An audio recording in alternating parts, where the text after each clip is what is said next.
सामायिक शेतीमधील ऊस तोडीच्या कारणावरून मारहाण करण्यात आल्याची घटना मिरज तालुक्यातील सावळवाडीत घडलेली आहे. या प्रकरणी सांगली ग्रामीण पोलीस ठाण्यात परस्पर विरोधी फिर्यादी दाखल करण्यात आल्या.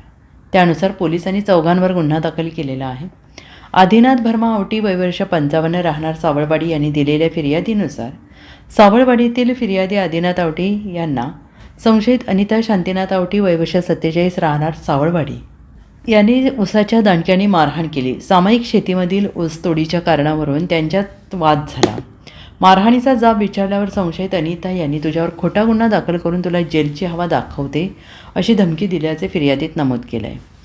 अनिता शांतीनाथ आवटी राहणार सावळवाडी यांनी दिलेल्या फिर्यादीनुसार संशयित आदिनाथ आवटी यांनी सामायिक शेतीमधील ऊसतोडीच्या कारणावरून फिर्यादी अनिता आवटी यांना ऊसाच्या दांडक्याने मारहाण केली. संशयित आदित्य आदिनाथ आवटी यांनी अनिता यांना लाथाबुक्क्यांनी मारहाण केली. तसेच संशयित वैशाली आदिनाथ आवटी हिने शिवीगाळ केल्याचं फिर्यादीत नमूद केलं आहे. पोलिसांनी दोन्ही बाजूकडील फिर्याद नोंदवून चौघांवर गुन्हा दाखल केला आहे. Bureau report SPN Marathi Sangli.